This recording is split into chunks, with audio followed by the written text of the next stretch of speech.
All right, we are back, and it is in the new digs for now. How long remains to be seen. We're working on a new Ethernet hookup solution so that the other studio can be used. But it's kind of nice being out here. Got a bunch of plants here, see nature, and it's kind of a good vibe. Actually, it feels kind of warm and welcoming, even though there's a brick wall behind me, but the brick wall is cool too. Anyway, how is everybody? Kelly likes the natural light. Yeah, I mean, I think it's a nice effect. I used to do this show. A lot of you know this. A lot of you were there.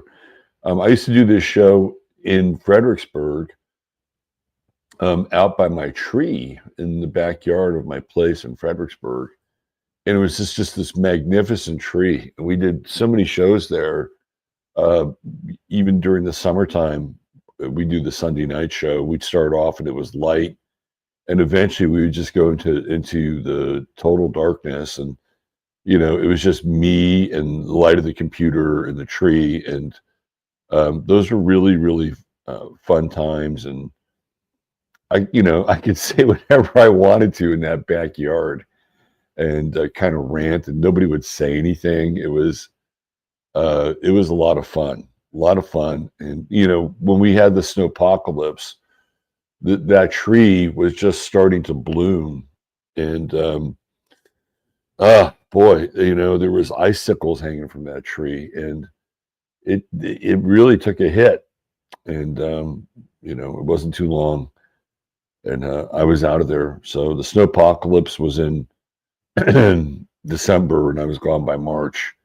But doing the show outside was great. I really enjoyed it. And of course, we'd always have a little intrusion of nature. Sometimes we'd have some bugs crawling across the screen, yeah, it was cool. It was very cool. I had a patio there, and during COVID, I managed to somehow scare up some exercise equipment. And under the roof of the patio, I had all of these wasp nests, a lot of them, right? And these were these gigantic red wasps. And I'd go back there and I'd work out. And I had an agreement with these wasps. And I would say, as long as I will not do anything to you. I will not remove your nests. You're free to do whatever you want. Just allow me to work out, and we have an understanding. And I was never once stung or even remotely approached by any of these wasps. They just went about. Maybe every now and then they'd fly around a little bit, but I was never the target of their stinger. We had this unspoken thing going on, which was really cool, and you can have those kinds of relationships with nature.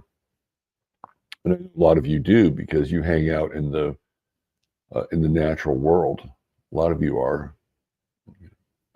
Some of you are homesteaders, even. A lot of you are homesteaders. Diane Evans is a homesteader. We know that. So is our friend Janice from Oklahoma. So there's a lot of you that are hanging out with the land and, understanding those relationships, which we have. It just seems so bizarre.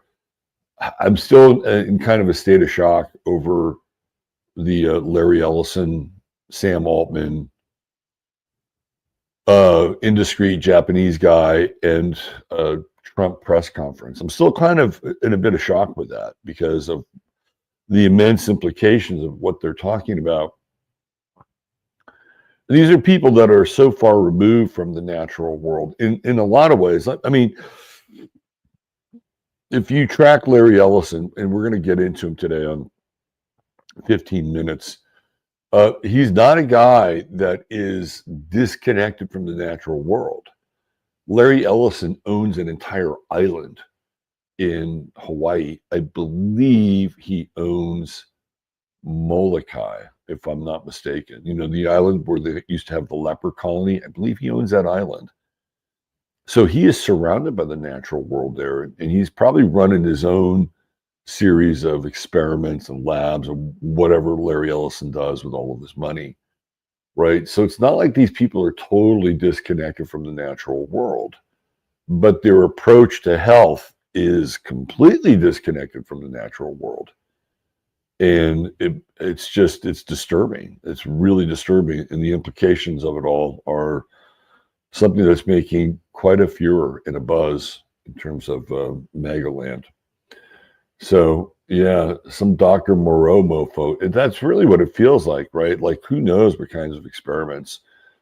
Seeger's referring to the island of Dr. Moreau. And so there are a couple of versions of that. The one that I'm familiar with is the one with Michael York and Peter Ustinov, which was from the 1970s. And then there's the bizarre version with Marlon Brando and Val Kilmer. I couldn't think of two more difficult actors to be on the set together than Marlon Brando and Val Kilmer. Ellison has he has an entire island. Mark Zuckerberg has acreage. Larry Ellison has an island. Lanai, that's it. The Tom is known for his ownership of 99% of Lanai. Thank you, Tom. That's what we're talking about there. Yes. Not Molokai, Lanai. There you go. Peak whale era Brando. Oh my God. What a trip Brando was.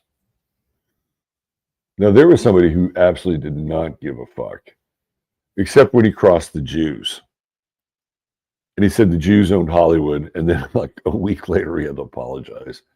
So even reckless Marlin had his limits. Janice got hit by a hornet last summer. I thought it was a snake bite for a few minutes. It bled and my leg went numb. Yeah, hornets they're serious, man. Hornets are serious. Island of Lost Souls with Charles Lawton isn't bad. Charles Lawton was a mentor to somebody. Who was it? There was somebody who was a famous actor who was a mentor. Charles Lawton was his. It'll come to me. Usually, when you have a mentor like that in Hollywood, it means that they're your lover, right? Especially if they're an older actor. Erica Modi says Hornets and Yellow Jackets are asshats. I've only been stung one time in my entire life. And the way that I got stung was there was a bee on the ground. And I actually put my hand on the bee. And he put his stinger in my hand. It was actually my finger. It's the only time. It was in high school. I haven't been stung since then. So I don't know. I have a pretty good relationship with the flying stinger family. Let's see. Oh, it was your fault. You stepped. See, that's what happened to me. I put my hand on the bee. It was my fault. The exact same thing. One of my weapons here is wasp spray. Yeah, wasp spray. I used to keep a can of it in my truck. I since sold that truck. I don't know if you got the wasp spray. I think I took it out. Let's see. I think we have some new people here today. Adhi, that is a name that I do not recognize. So if you've been here before, I apologize. Welcome to the chat.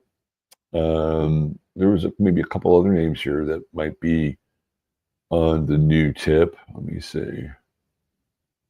Of course, we have our regulars here.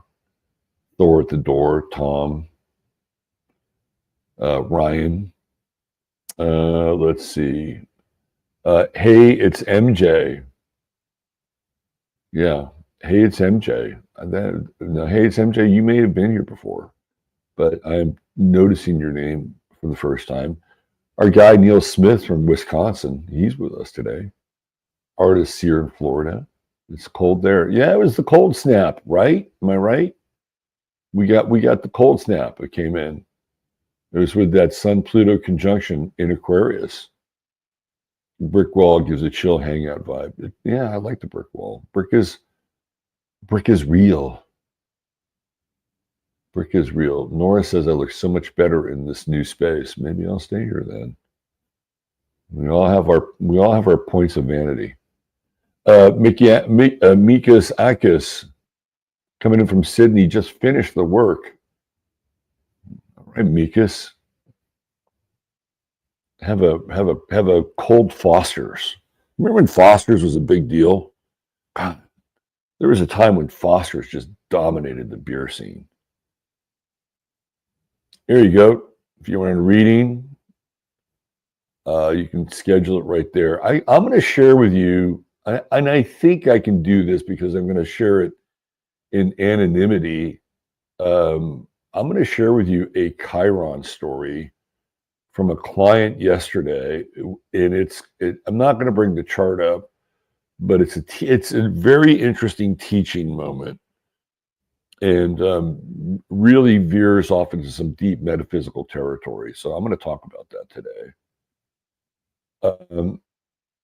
Let's see, Carol Simpson. She was stung by a swarm of yellow jackets. Haven't been the same since. That sounds like some superhero shit. You know, it's like one of those things where you have this supernatural event and you take on all this venom simultaneously, and then you start to, you know, have some of these yellow jacket traits.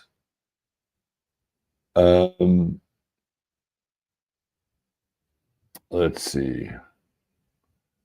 I've never been so stung, but yeah, neither have I. And I was there with I mean, literally there was like a squadron of wasps, but we had an agreement. We had an agreement, and they lived up to it, and so did I. Now, if they were in the house, the agreement was, you know, I would try to get them out. That was the agreement. Bar not being able to get them out, I would have to terminate them. But that was very, very few and far between. All right, let's talk about our Astro Weather. You know, we were talking about this Scorpio moon yesterday, and somebody made a comment. It's all well and good until you try to break up with somebody with a Scorpio moon. And there is some truth to that. Now, there were 3 people in my life, notable partner people, who had Scorpio moons. 2 of them were fairly manageable. One of them was not manageable. And the jealousy thing was a big deal. It was a very, very, very big deal. And the jealousy part was the wedge that started to push us further and further apart. Like, I just couldn't handle it anymore. You know, there was no matter of no level of reassurance. You know,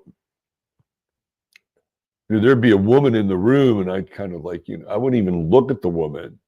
Maybe my head might be in a slightly similar, you know, direction, and I'd be accused of looking at the woman. I saw you look at her, and so it was like comical. You know, first it was comical, and then it was like pathological. And this is a good person. Really, I'm not taking anything away from that person. And so my theory from the Scorpio moon, the person who had the Scorpio moon, right, and the person in question,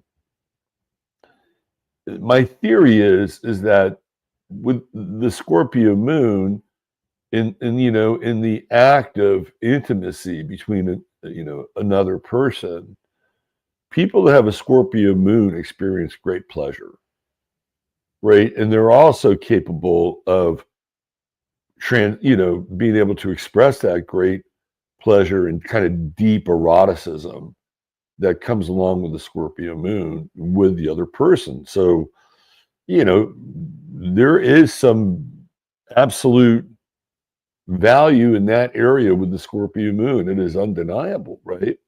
But the challenge is that because they experience this, again, this is my hypothesis, that because they experience that thing so deeply, intensely, with so much pleasure, that there's equal amounts of possessiveness that go along with it, right? So that's my take on this, and why jealousy is such a big part of it. It's because of the intensity of the feeling that goes along with the Scorpio moon. One man's observation. So we have it today. We got it conjunct. This is very fertile here, right? This is very fertile. We have Juno also in Scorpio. We got Mars coming in and trining the moon, and we have Venus, Saturn coming in and trining the moon. So if we're talking about, if we're having an adult conversation about eroticism, like this is a day where there's profound, like deep feeling and connection, and it's very powerful. It's a very, very powerful grand trine. Now, not everybody's going to go run off and jump in the sack, and well, maybe some of you will. So there's other applications for this, right? So this is about giving birth to something new, and the moon is really the mother, and the mother is the vessel for birth, right? So today is one of those days, even though the moon is starting to wind down and we're going balsamic. If you want to invest in giving birth to a new kind of creation or something that you're feeling, and again with that Mars retrograde, I still think it's really good for taking up things that you have put aside and said, well, I'm going to revisit this later. Now's that time. Now is that time. And again, with Cancer, you're going to be dealing with stuff around the house, things that you probably need to get done, right? So at some point, maybe today, my Ethernet cable is going to come in. But I'm getting so many good reviews about being in this room. Maybe I'll just stay here.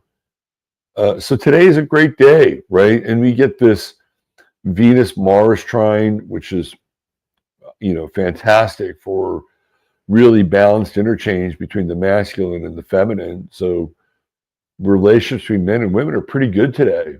Very fair, right? Fair and balanced. We have Saturn coming in and trining Mars.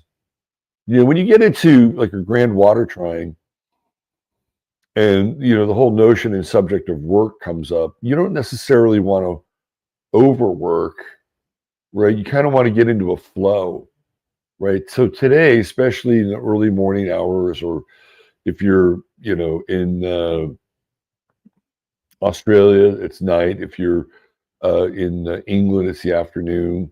So this is, the key phrase here is go with the flow, right? Find something and get into it, and just allow the flow of the thing to, when you're really in the flow is when you start to do something and then you realize like like a lot of time has passed, but you wouldn't know about it. You wouldn't care because you're just in the flow of that moment, whether it's creating something, whether it's building something, whether it's mending something. There's a focus, and when you're into it, time just kind of stops. So today is one of those days, and if you can find something that allows you to do that, and even better, if you can find something that you have worked on that needs to be brought back to life, it's a good time for it. The other thing too with Venus here is that sometimes we can't do things solely on our own. The Venus comes in and says, okay, I'll give you a hand. So it's not out of the question to be able to ask for help, or somebody actually extend their hand for help. So it's a really good teamwork day, right? And maybe you're that person. Maybe you're the person that says, hey, do you need a hand with something? Oh, God. And then you can bring in your, slice of expertise, and finish that thing off. So, we also have this moon moving into opposition with Uranus.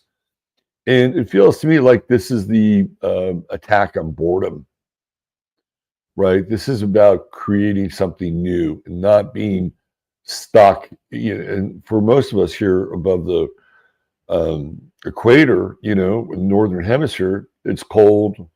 A lot of you are still dealing with heavy snowpack. And so there's a bit of a restlessness with this Moon Uranus opposition. Well, you can still deal with it within the confines of your four walls if you are focused. But I do like this Moon Uranus opposition because here we have kind of a container. We can even bring in some of the planets over here, particularly Mercury, which forms a kite pattern, right? So you have within the energy of the kite pattern plenty of vibe, right? To not feel like those four walls are closing in. But at the same time, with this Moon Uranus opposition, if you, it would be quite helpful if you don't just sit around, right? It'd be quite helpful if you don't just sit around because there is a restlessness involved here with that. So we bring Mercury into the conversation, and that's very intuitive. We have a sextile, and Mercury in Capricorn wants the receipts. It wants it wants a map, it wants a blueprint, it wants the recipe book, right? So there's a combination here of intuition and also what I would call sort of more didactic, or just the facts, ma'am.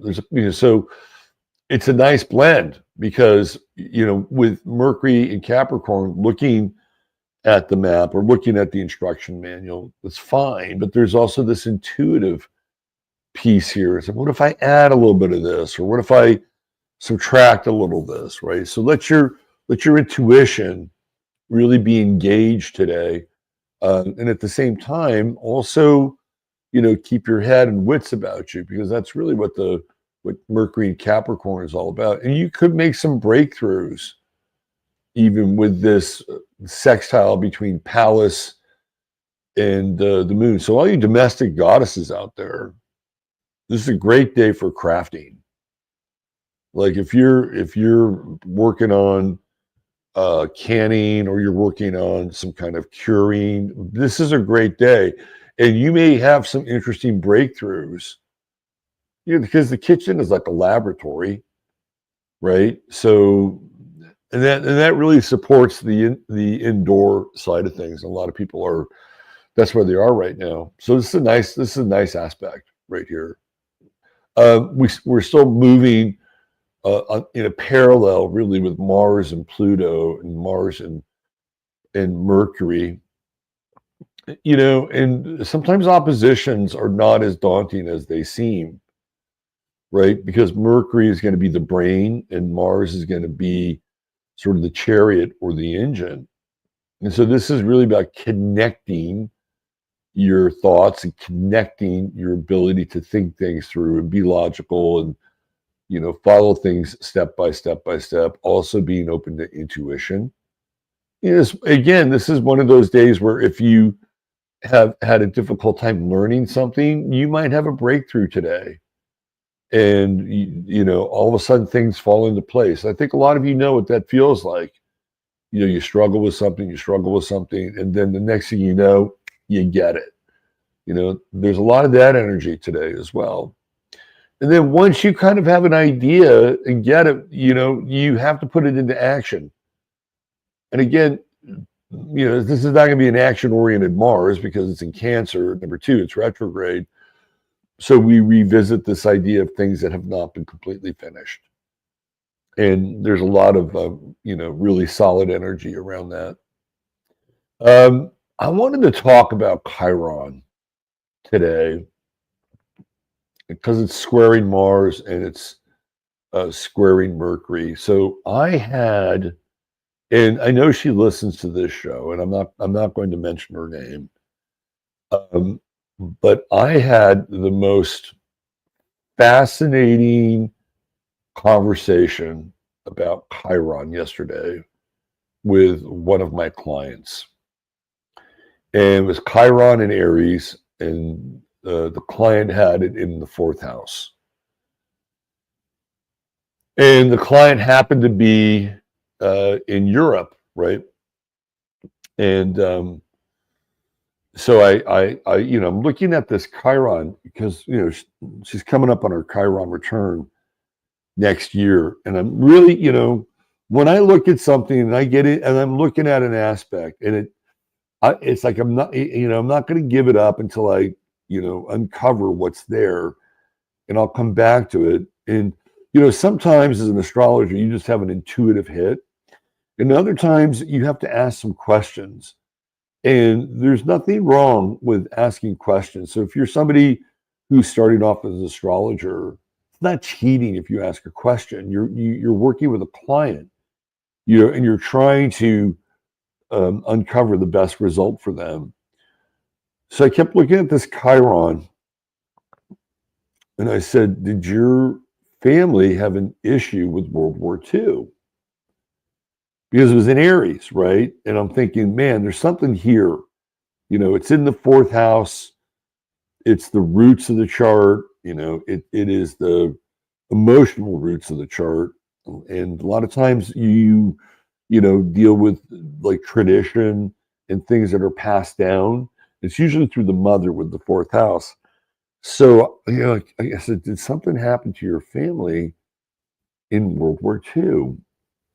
And then she goes about and tells me, and again, this is completely anonymous, that her grandmother was trying to get out of, at that time, which was East Berlin, and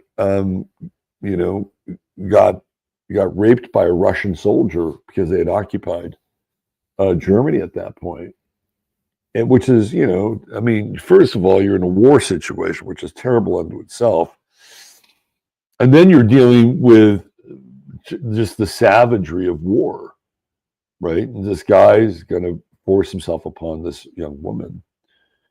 And as a result of that, she has a child, and that child is the mother of my client, right? Like, it's kind of like mind-blowing, right? So you have this Chiron and Aries in the fourth house, which is military, the soldier, right? And then Aries, very forceful. And then she told me this incredible story.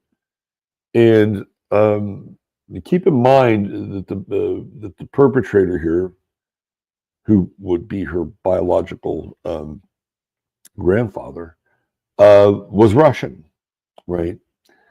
And here's the amazing part of this story. So we're in COVID territory, and she gets really sick. No vaccines, just gets really sick. There was something there, right? I got super sick in November of 2019, super sick, really sick. And I was sick for like 3 weeks.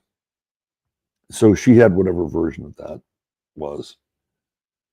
And she goes on to tell me this story that, she's like kind of at, in the pit of just not being able to get better. And she has this very lucid dream experience where she is in Russia with her ancestors. And these are people she's never met, right? And these ancestors are standing over her in what would be considered to be like a rough-hewn tent of some sort. And they're, singing and, praying and, giving her things to drink, and they're healing her, right? They're healing her. And then I think at a certain point, the top of the tent came off, and she can see where, there was like they were in Siberia or something like that. And she didn't understand them from a language standpoint, but she knew what they were talking about because there was a tacit understanding that sort of went beyond language. And then after she woke up from this dream, she was completely healed from whatever this thing was. And and it was just such a mind-boggling story.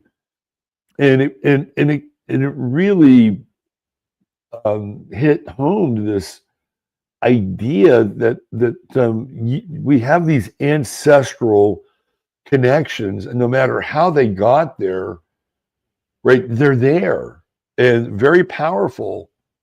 And she'd never met any. She never even been to Russia, right? She's never been to Russia, and all of a sudden she's taken up by this ancestral energy for the most part, which is a very lucid dream, is worked on, healed, and then she's done, right? And again, we're talking about Chiron, Aries, the wounded healer, and even if when you look at the name Russia, it's Rus and it's red, right? And so when we look at Aries, the color is red, and it's mind blowing, absolutely mind blowing to kind of go down that path astrologically and see the imprint, right? To see the wound, the family wound, but also the healing of that wound, which took place for her in this other state. When I have these kinds of interchanges with my clients, it's really one of the things that reminds me that I have the best job in the world.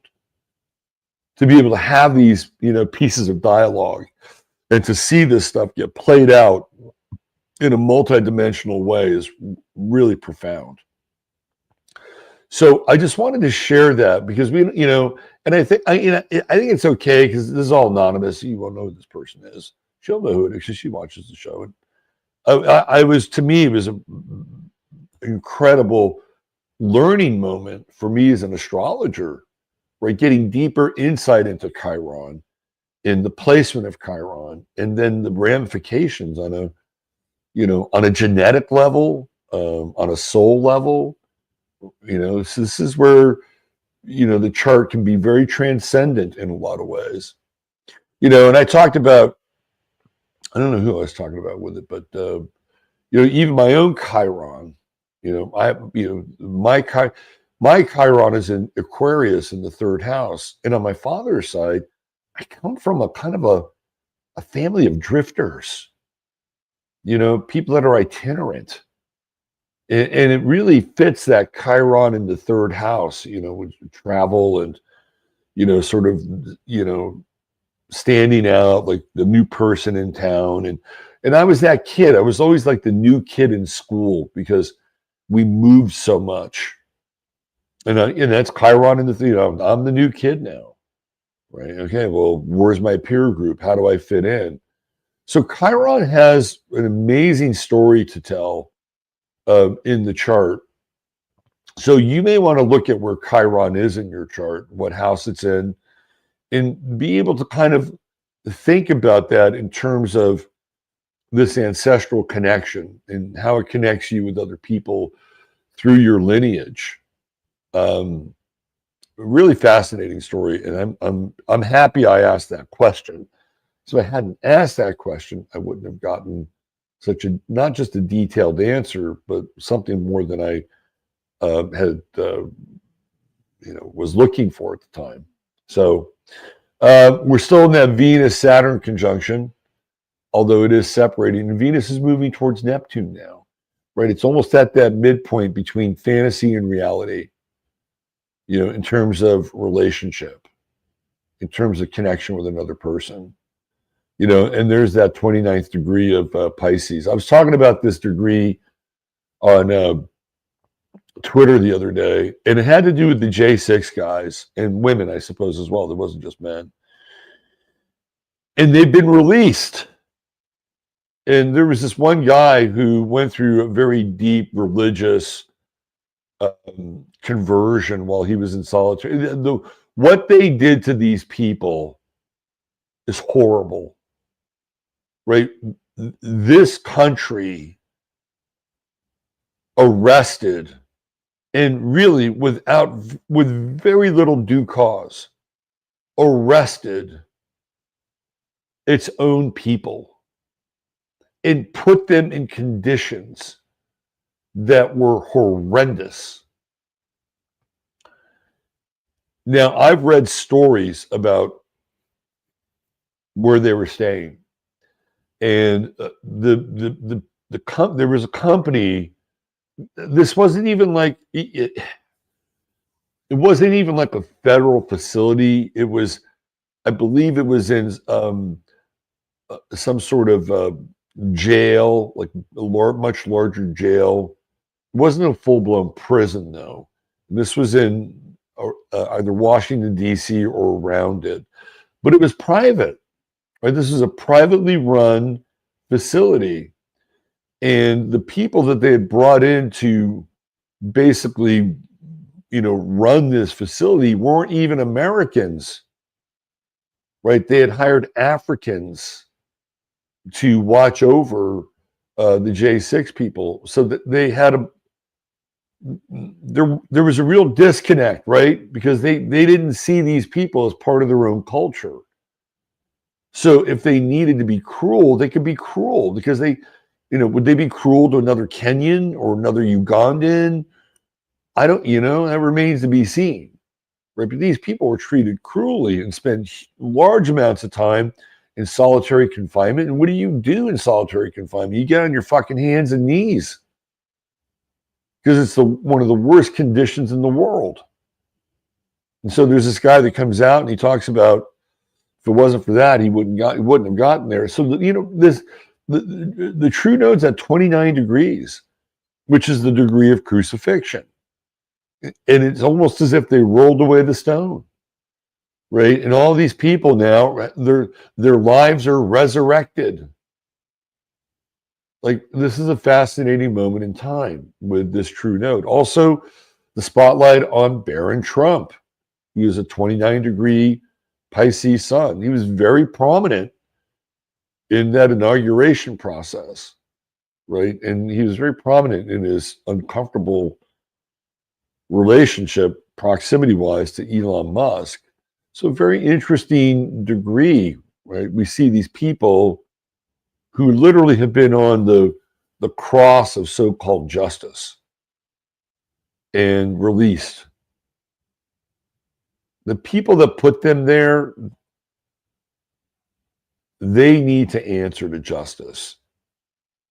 Right now, I'm sure that the conversion process, if it's really taken inside of the prison, is that they would forgive their jailers, they would forgive their accusers, they would forgive their judges. And that's fine for them. But they shouldn't have been there. And it was about as close to a star chamber as you can get. And those people need to answer for everything they've done. And I'm wondering here now, as this moon moves into Sagittarius early tomorrow, if we're going to start to get glimmers of that, right? We get into this opposition with Jupiter in Gemini. I wonder if we're going to start to hear some rumors about real justice, not some fake ass justice that they were doling out. We've got this Mercury sextile to Saturn, Venus, Neptune. Nice communication today. Really nice. I like today, right? We got some oppositional energy. We still have the T square with Chiron. But, look at this, nice water grand trine. The top of the kite pattern coming in with Mercury here and then Mercury here. And even a mystic rectangle. One of these days where even if you make a mistake, you land on your feet. So I would give today a solid 8.0 out of 10 astrologically. It's good. It's a good day. Really good day. It may be cold, but there's clear astrological weather ahead. All right, let's get into the star of the day. And today's star of the day is a very interesting character. So, of course, this is the True Hemp Science star of the day. Julie, I saw your comment in the comment section for today's show, and I will follow up for you, and we'll square your situation away.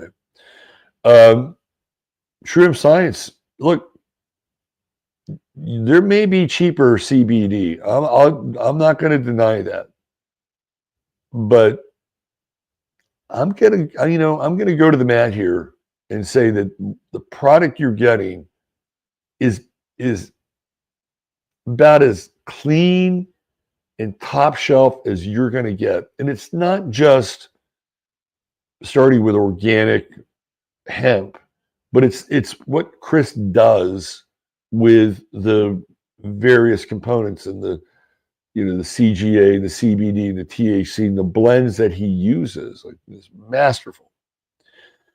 And if you go to truehempscience.com, you can check out all the different.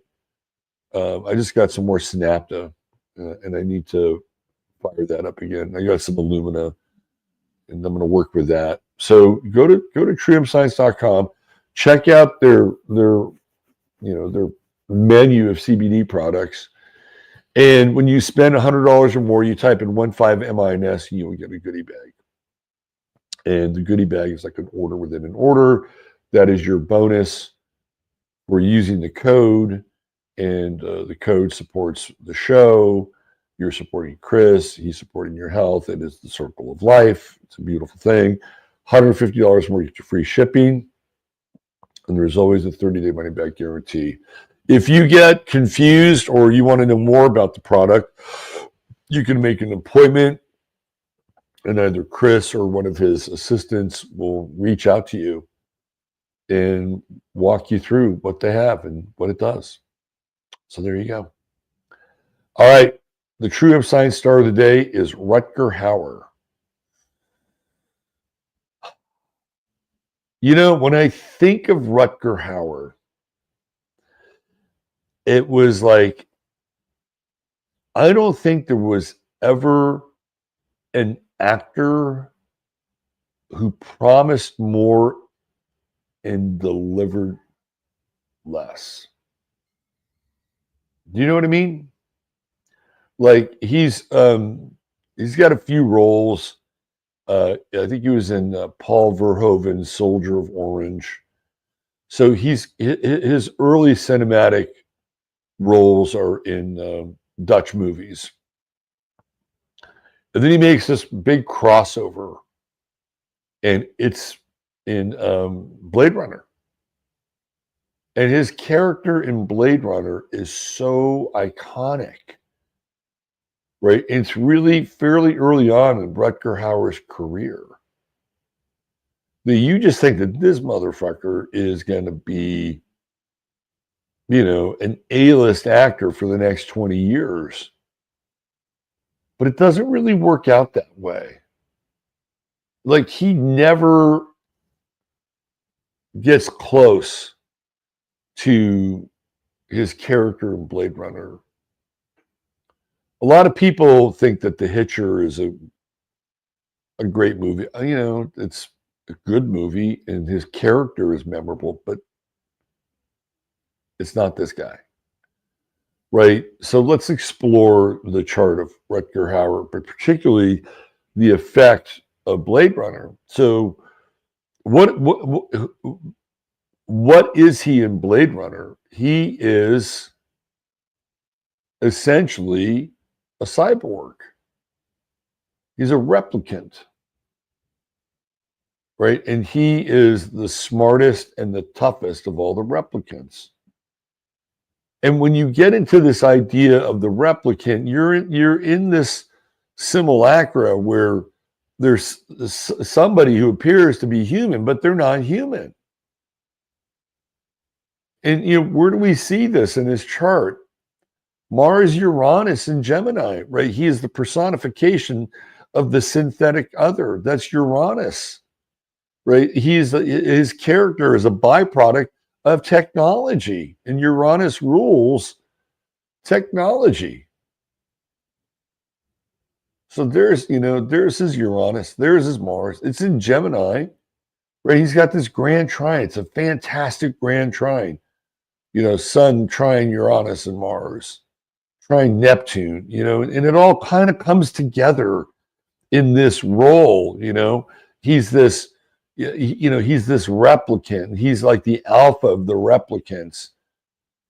And his, his soliloquy, which he wrote, by the way, he wrote that soliloquy where he's in that fight with Decker and Harrison Ford, and he's talking about the things that he's seen, right? And that no human could understand like his perspective because they haven't been there, right? And as he talks about this, you're really getting this sense that he's this transcendent character. Like in this role, he almost occupies, myth. And for me, all those replicants, because they're coming from a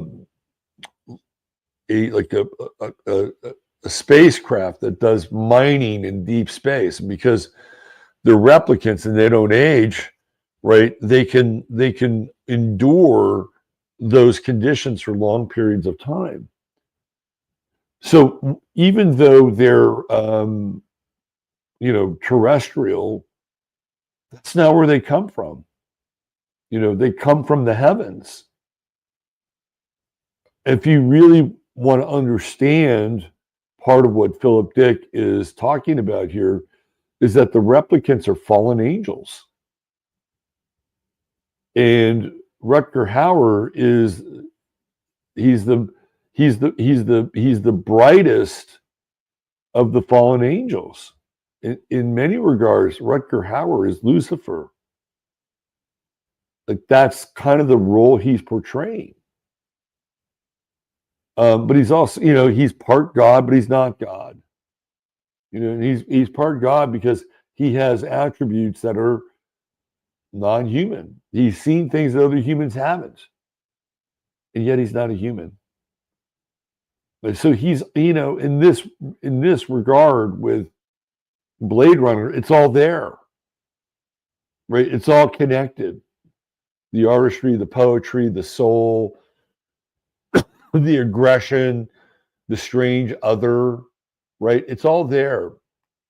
But as you move forward into Rutger Hauer's career, he's known for playing a bad guy in Nighthawks opposite Sylvester Stallone.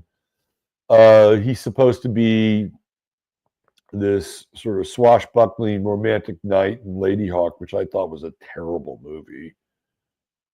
The idea of him and Michelle Pfeiffer in this kind of, mystical love story is interesting. Matthew Broderick as his sidekick was not a good. It's like, oh, Matthew Broderick's hot. We got to get him into this movie. Let's write him in as the sidekick. And then he has The Hitcher, and then later on he's got some roles in Batman, right? But it's not like it's like he starts off in this place. Where does he go from there?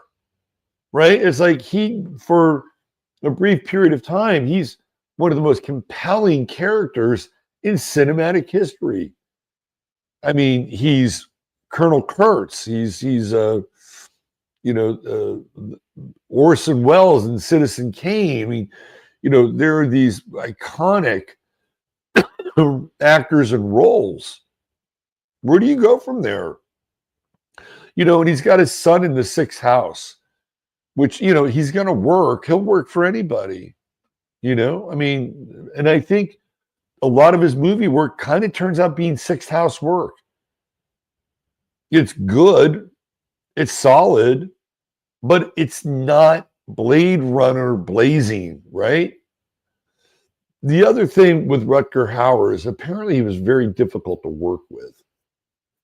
That he in fact, I believe Ridley Scott wanted to kick him off the set of Blade Runner because he was a handful, right? And so when you have Jupiter and Leo conjunct your ascendant, oh shit, right? We're talking ego.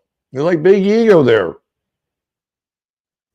And I also think that when you have Pluto in the seventh house, 12th house rather, and you have this Sun opposition to Pluto, and that true node is in Pluto over here in the 12th house, it's like this It's like this black hole in the chart that is sucking him in, right? It's like you got to go to that 12th house. You know, you've got to be kind of in the realm of myth. But like, no, you got to work though, too, right? So there's this dynamic tension between Pluto and the sun here that I don't think is easy. And once you play kind of this iconic role, where I think he's really able to tap into Pluto, right, and supercharge that role, you know, as this rebellious replicant, it's hard to come back from. The other thing is that Rutger Hauer had an issue with alcohol. He was a big drinker. And look at these squares with Neptune, right? Neptune squaring the moon, Neptune squaring Mercury, Neptune squaring Venus, right? So that's another underlying issue. He's got all these planets in the fifth house, which represent acting, right? The fifth house, ruled by Leo, is the actor. But his personal habits got in the way, particularly if he's like super, you know, arrogant and egotistical, which I think you would have to be with Jupiter and Leo on the ascendant, right? So when I look at his chart, this is what I'm seeing. I'm seeing, you know, this kind of very Promethean cinematic moment, right? And it's that Mars-Uranus conjunction in Gemini. It's the replicant other. And then the rest of his career is kind of more sixth house. You know, it's like he's doing work, he's getting roles. Now, in a movie like The Hitcher, you know, that Pluto comes in pretty well because it's a very dark movie. So Rutger Hauer, by the way, he also has no water in his chart. Check that out. 0 water. Not a lot of empathy, right? There's not a lot of empathy here.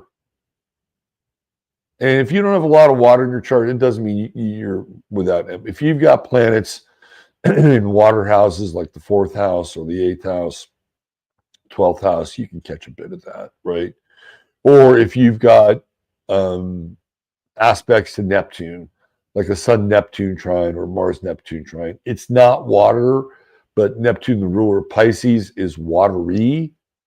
So he's getting some of it, right? But it's not like a direct source of connection with water. Very interesting character. I think he passed away, if I'm not mistaken. Very interesting character. And it's that role, right? It's that role in Blade Runner that is just about as iconic as it gets. And you can see it right there with that Mars-Uranus conjunction in Gemini. Fascinating. And then, you know, he goes to work and he drinks a lot and he's insufferable. All right, there you go. That's your True Hemp Science star of the day, Rutger Hauer. With that, we draw the show to its inevitable close. Wish you all a great day. Chatari, you're the best. Mods, thank you very much. Treat each other well. That goes beyond chat. Just treat each other well. And God bless. We'll see you back here tomorrow for another edition of the Astro Weather. Come and join us over on 15 Minutes of Flame, where we will undertake the effort to look at Larry Ellison. All right. Bye for now.